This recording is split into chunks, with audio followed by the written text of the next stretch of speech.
राधा स्वामी जी। आज के सत्संग का विषय है संत सतगुरु जीव को नाम क्यों देते हैं।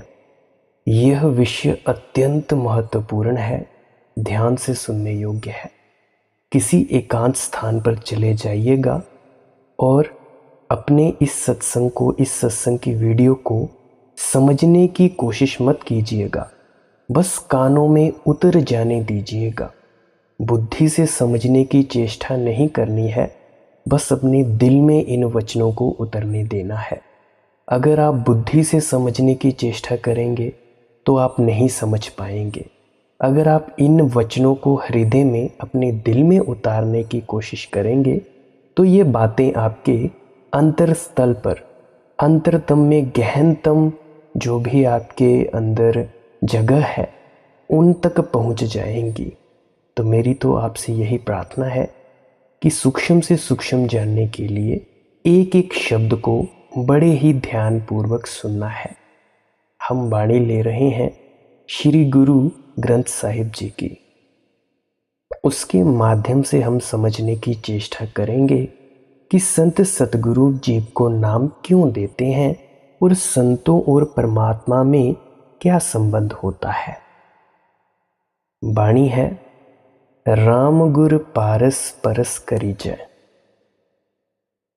यह चौथी पातशाही श्री गुरु रामदास जी महाराज की वाणी है। उपदेश करते हैं, दुनिया के अंदर दो प्रकार के पारस हैं। एक वह राम है, परमेश्वर है, अकाल पुरुष है, वाहिगुरु खुदा अल्लाह है। दूसरे उस परमात्मा के भक्त, प्यारे, आशिक हैं, जो मालिक की भक्ति करके वापस जाकर उस मालिक के अंदर ही समा जाते हैं। पुरानी किताबों में जिक्र आता है कि पारस एक पत्थर होता है जिसके छूने से लोहा सोना बन जाता है। लेकिन पारस में और संतों महात्माओं में बड़ा अंतर है। पारस तो लोहे को सोना ही बनाता है, लेकिन संत महात्मा जिसे भी अपनी शरण में ले लेते हैं उसको अपना ही रूप बना लेते हैं। बाबा सावन सिंह जी महाराज कहा करते थे, जिस समय संत सतगुरु जीव को नाम देते हैं वह सचखंड का अधिकारी तो उसी समय हो जाता है। वाकई तो समय समय की बात है, उसके कर्मों की लेन देन के हिसाब की बात है। साथ संगत जी, सत्संग में आगे बढ़ने से पहले एक निवेदन प्रार्थना है कि अगर आप जी किसी खास प्रकार की इन्फॉर्मेशन किसी भी सत्संग के बारे में, या आप जो कमेंट में नहीं पूछ सकते हैं, तो आप टेलीग्राम लिंक ज्वाइन कर सकते हैं। मैं उसको डिस्क्रिप्शन में दे रहा हूँ, तो आप जी टेलीग्राम को ज़रूर ज्वाइन करें। और उसके बाद में इस टेलीग्राम में मेरा एक नंबर भी होगा जहाँ पे आप जी अपनी जो भी प्रश्न है, अपनी जो भी परेशानियां हैं वहाँ पे पूछ सकते हैं। चलिए सत्संग में आगे बढ़ते हैं। हमारी आत्मा उस परमात्मा का अंश है। हम उस सतनाम रूपी समुद्र के कतरे हैं, मालिक से बिछुड़कर इस माया के जाल में फंसे हुए हैं। मन के अधीन होकर जो जो कर्म करते हैं, अच्छे बुरे करते हैं, सबका नतीजा भुगतने के लिए हमें बार बार इसी दुनिया में आना पड़ता है। जहाँ भी हम पैदा होते हैं वहाँ हमें दुख और दुख मुसीबतें मिलती हैं। चाहे हम किसी भी शरीर में क्यों ना हो, हम कभी सुख और शांति प्राप्त नहीं कर सकते हैं। अगर इंसान के हम जामे को देखें तो इंसान के जामे में आकर हमें कभी सुख और शांति मिलती नहीं, परमानेंट शांति तो कभी नहीं मिलती। तो विचार करके देखें कि और किस जामे के अंदर बैठकर हम सुख हासिल कर सकते हैं, शांति प्राप्त कर सकते हैं। संत महात्मा उपदेश करते हैं, जब तक हमारी आत्मा वापिस जाकर हमारे अंदर बैठे उस परमात्मा में नहीं समा जाती, हमारा जन्म मरण के दुखों से, इस शरीर के बंधनों से कभी छुटकारा नहीं हो सकता। जब तक हम अपने अंदर आपकी पहचान नहीं करेंगे और अपनी पहचान करके उस परमात्मा की पहचान नहीं करेंगे, तब तक जन्म मरण के दुख वैसे ही वैसे रहेंगे। जब भी आत्मा वापस जाकर परमात्मा में समाएगी तो गुरुमुखों के द्वारा बताए गए रास्ते से ही, उनके उपदेश पर चलकर ही अंदर समा सकती है। क्योंकि गुरुमुख वे लोग होते हैं जो मालिक की भक्ति करके मालिक के अंदर लीन हुए होते हैं। इन वचनों को जरा और ध्यानपूर्वक सुनिएगा। गुरु अर्जुन देव जी फरमाते हैं, हर का सेवक सो हर जेहा, भेद न जानो मानस देहा। जो मालिक के भक्त और प्यारे हैं वे परमात्मा की भक्ति करके परमात्मा का ही रूप हो जाते हैं। उनमें और परमात्मा में कोई भिन्न भेद नहीं होता। उनका और परमात्मा का क्या संबंध होता है? फिर से फरमाते हैं, जीव जल तरंग उठह बहु बाती, फिर सलल सलल समाइदा। देखें, समुद्र के पानी में 2-4 मिनट के लिए एक लहर उठती है, फिर वो लहर वापस जाकर समुद्र में ही समा जाती है। जो एक लहर का समुद्र के साथ कनेक्शन है, वही कनेक्शन मालिक के भक्तों और प्यारों का उस मालिक के साथ होता है। अगर हम कोई चीज़ लहर को सौंप देते हैं तो लहर उसको साथ लेकर समुद्र में समा जाती है। गुरु रामदास जी समझाते हैं, संत महात्मा उस परमात्मा या सतनाम समुद्र की लहरें होते हैं। वे दुनिया में आकर अनाहत नाद शब्द या नाम का होका देते हैं, शब्द या नाम का प्रचार करते हैं और वापस जाकर सदा के लिए उस शब्द या नाम के अंदर ही समा जाते हैं। जब हम उनकी सोहबत या संगति करते हैं, उनके बतलाए हुए उपदेशों पर चलते हैं, हम भी उनकी भक्ति करके उनकी भक्ति के द्वारा, उनके प्यार के द्वारा वापस जाकर परमात्मा में ही समा जाते हैं। हजरत ईसा जी ने एक बड़ा सुंदर कथन कहा है बाइबल में।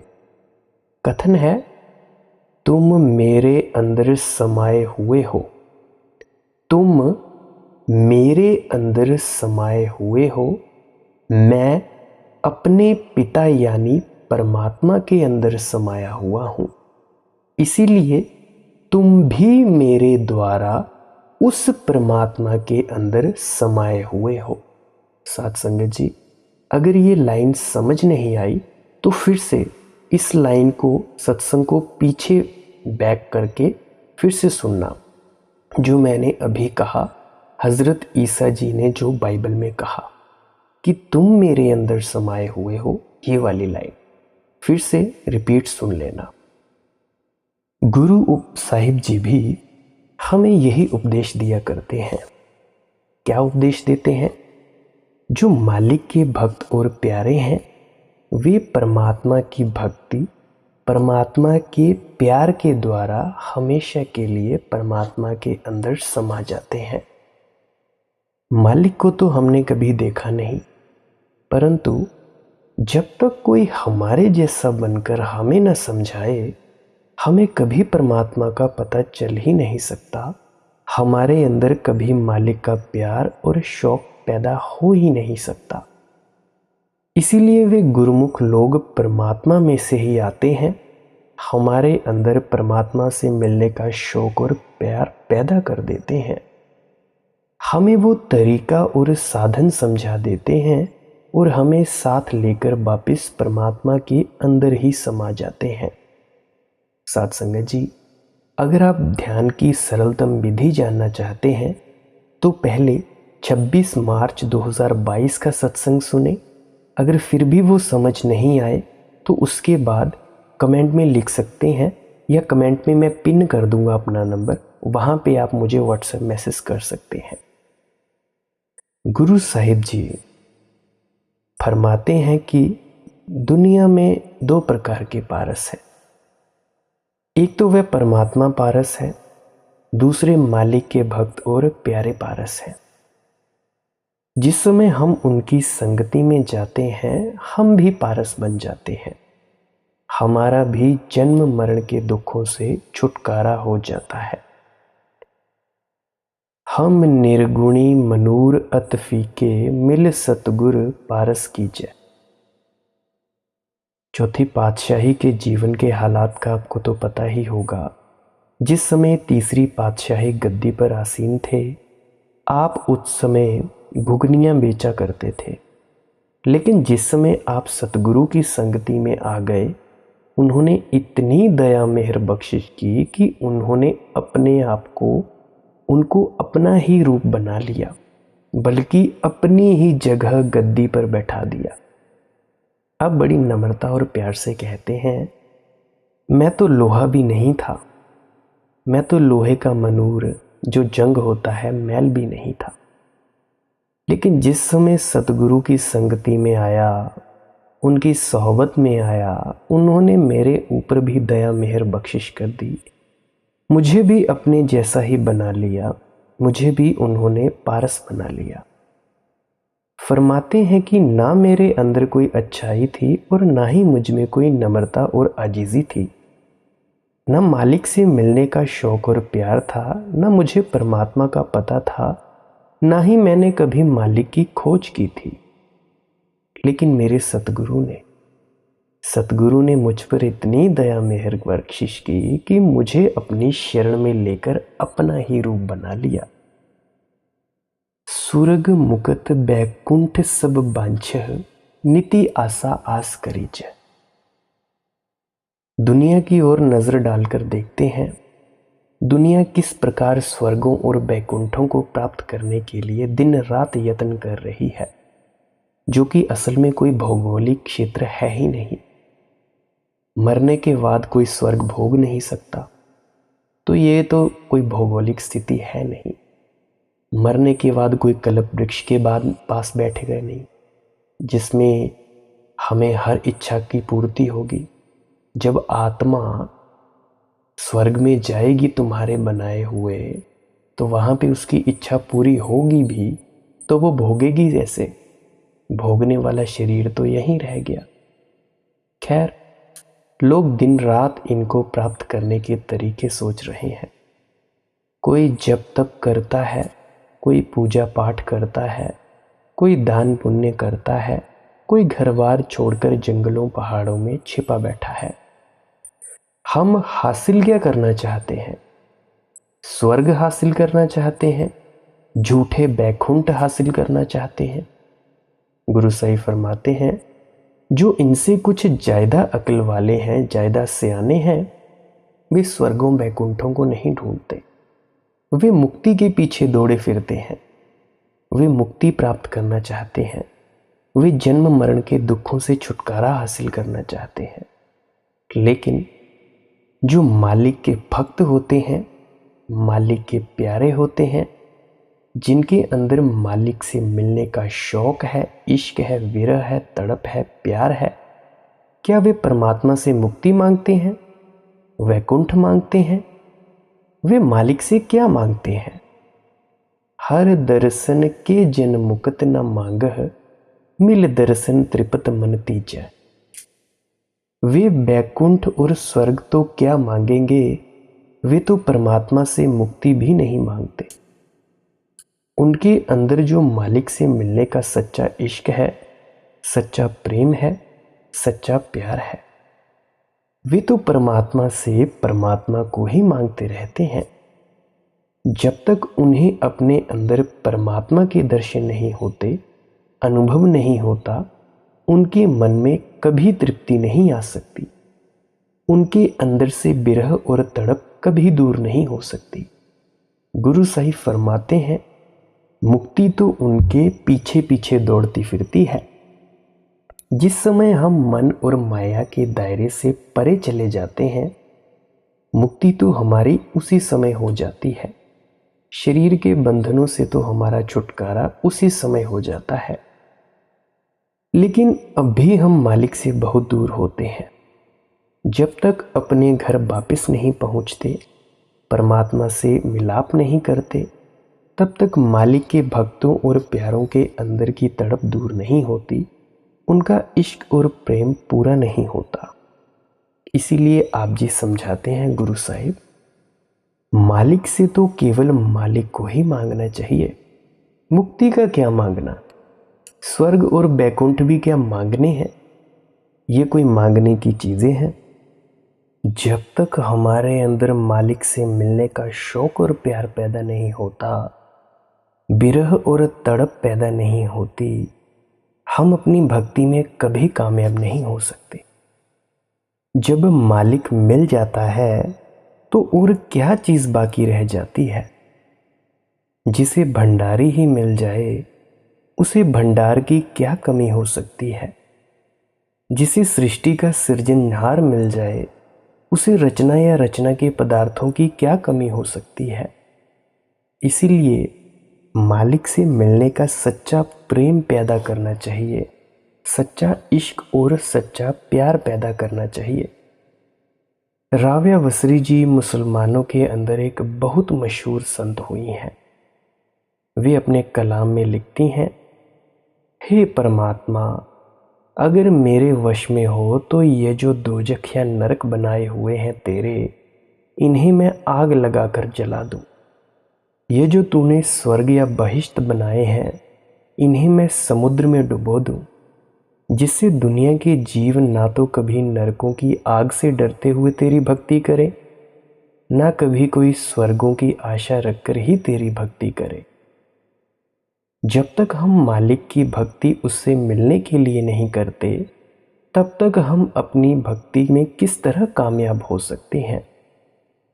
तुलसी साहिब जी भी समझाते हैं, दिल का हुजरा साफ कर जाना के आने के लिए, ध्यान गैरों का उठा उसके बिठाने के लिए। हम दुनिया के सारे जीव चाहते हैं कि वह परमात्मा हमारे हृदय में आकर बैठ जाए। तुलसी साहिब फरमाते हैं कि हम कभी ये नहीं सोचते कि हम उस परमात्मा को बिठाना कहाँ चाहते हैं। जिस हृदय के अंदर उस परमात्मा को बिठाना चाहते हैं, वह तो गैरों के मोह या प्यार में भटकता फिरता है, तड़पता फिरता है। यह गैर कौन है? जो कुछ भी हम आंखों से दुनिया के अंदर देखते हैं, सब गैर है। इन सभी ने हमारा साथ छोड़ देना है। हम इनके मोह या प्यार में फंसकर उस परमात्मा को भूले बैठे हैं, अपने घर को भूले बैठे हैं, अपने मंजिले मकसूद को भूले बैठे हैं। अगर तुम परमात्मा से मिलना चाहते हो तो तुम्हें इन गैरों का मोह या प्यार छोड़ देना है। इन रिश्तेदारों, भाइयों, बहनों में से मोह या प्यार निकाल देना है। तब कहीं जाकर हमारे अंदर मालिक से मिलने का इश्क पैदा होता है, मालिक से मिलने की बिरह या तड़प पैदा होता है। गुरु साहिब बस यही समझाना चाहते हैं। आप देख लें, हमारा कोई मामूली सा मित्र, रिश्तेदार हमसे कहीं दूर चला जाए तो हमें सारी रात नींद नहीं आती, हमारी आंखों से दिन रात आंसू बहने लगते हैं। क्या हमने अपने मन में ये विचार किया कि उस मालिक के बिछोड़े और प्यार में हमने कितनी रातें गुजार कर काटी हैं? हमारी आंखों में कितने आंसू आए हैं? हमारा हृदय तो दुनिया की शक्लों, दुनिया के पदार्थों के लिए तड़पता और भटकता फिरता है, और मिलना हम मालिक से चाहते हैं। ये दोनों बातें तो एक साथ नहीं हो सकती। या तो आप जी पूरी तरह से दुनिया को भोगें, जब भोग लें तब अपने आप ही त्याग फलीभूत होता है। पहले भोगे, जितना भोग सकते हैं भोगे, क्योंकि महात्मा बुद्ध ने महल छोड़ा नहीं था, छूट ही गया, क्योंकि इतना भोगा कि फिर पूरी तरह से तृप्ति हो गई। एक पका हुआ आम ही खुद ब खुद धरती पर गिरता है, कच्चा आम कभी धरती पर अपने आप से नहीं गिरता, हालांकि तूफान चला जाए या कोई तोड़कर उसे गिरा दे। तो पहले भोगो, जितना भोग सकते हो भोगो। अगर तुम्हारे मन में कोई भी इच्छा है परमात्मा के अलावा, तो समझ लेना कि अभी वक्त नहीं आया है, अभी बड़ा ज़्यादा वक्त है परमात्मा की भक्ति के लिए। तो भोग लेना, क्योंकि जब भोग लो उसके बाद में जब परमात्मा की भक्ति में बैठो तो भोग का विचार पैदा ना हो मन से।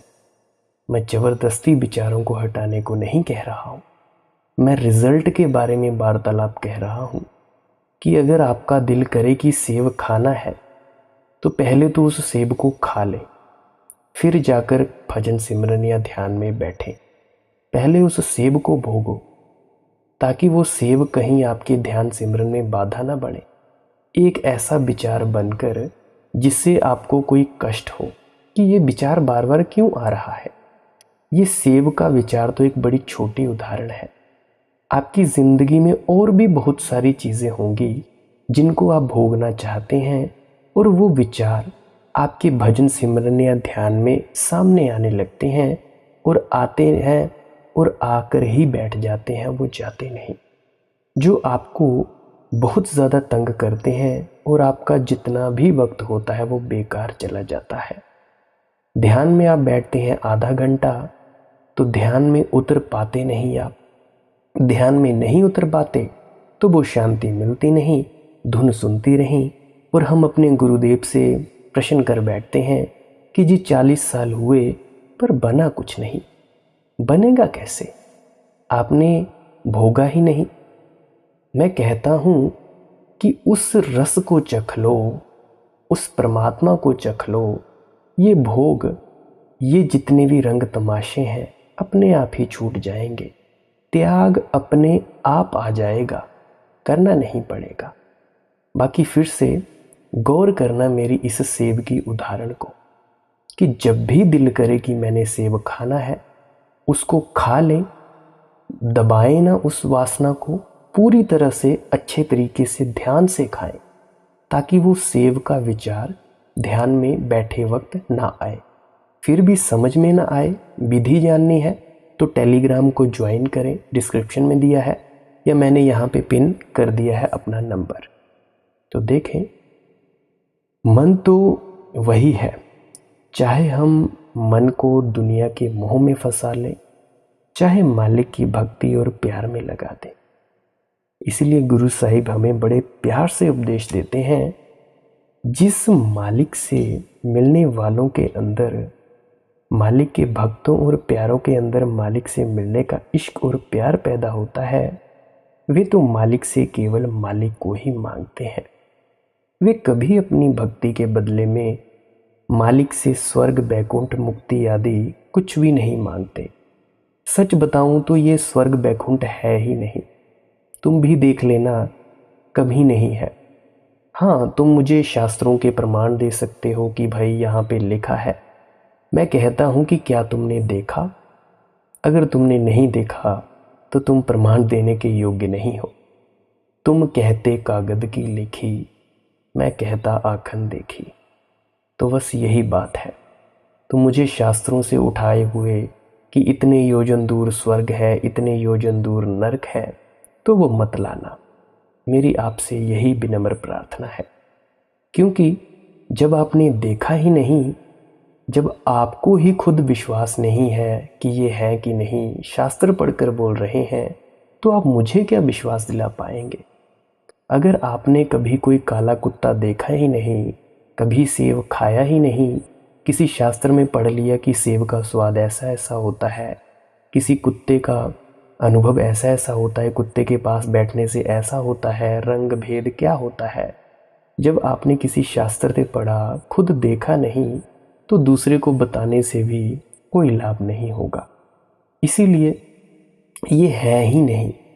हाँ, इतना ज़रूर कहता हूँ कि जैसा जैसा आपके शास्त्रों में कहा है कि इतने योजन दूर स्वर्ग है, इतने योजन दूर नरक है, तो जब मैं गया वहाँ पे सूक्ष्म शरीर यान में, तो वहाँ पे मुझे कोई भी नहीं मिला।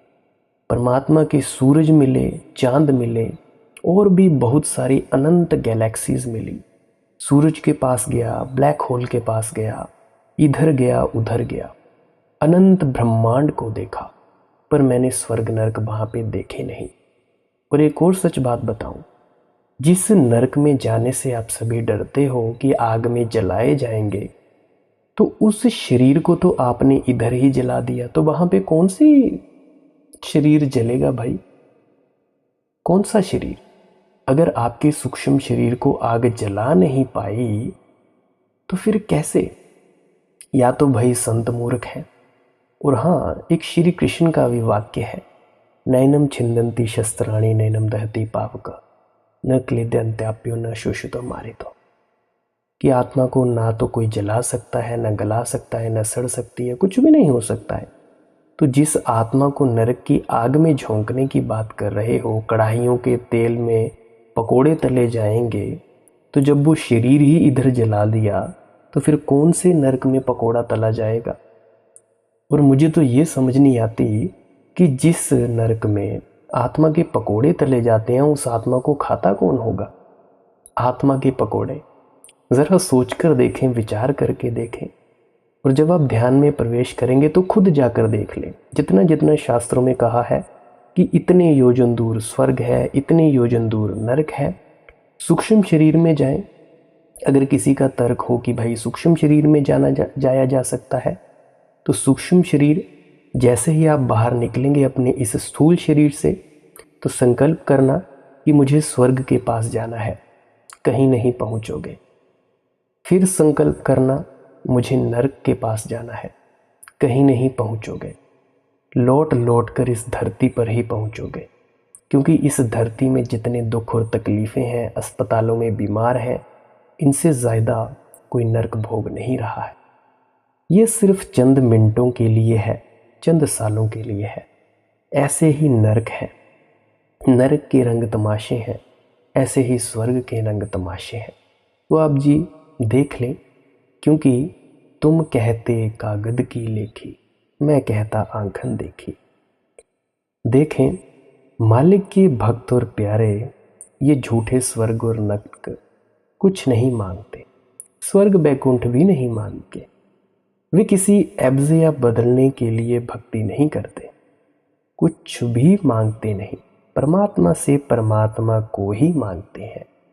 वे तो भक्ति इसलिए करते हैं कि मालिक की भक्ति करके मालिक का ही रूप बन जाए।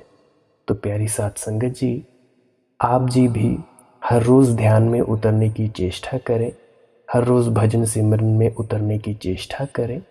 अपना जितना भी आपने वक्त देना है, सुबह शाम या रात को, वो अपना नियमित वक्त ज़रूर दें।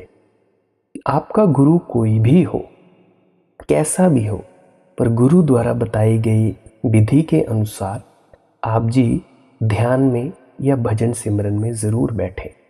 और साथ संगत जी, भाषा शैली के कारण अगर मुझसे कोई गलती हो गई हो तो उसके लिए तहे दिल से माफ़ी मांगता हूँ, क्योंकि बोलने में मुझे पता नहीं होता कि कौन सी व्याकरण का प्रयोग करना होता है। तो कृपया भाषा के ऊपर नहीं, भावना के ऊपर अपना ध्यान टिकाएं और हृदय से सुने। अगर आपका कोई प्रश्न हो तो कमेंट सेक्शन में लिख दें।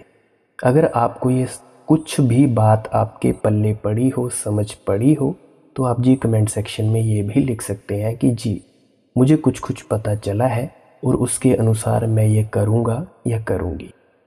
आपने इतना अपना वक्त दिया, उसके लिए बहुत बहुत धन्यवाद। और फिर से अगर कोई गलती हो गई हो तो उसके लिए माफ़ी। अंत में आपके भीतर बैठे परमात्मा को प्रणाम करता हूँ। मेरा प्रणाम स्वीकार करें। राधा स्वामी जी।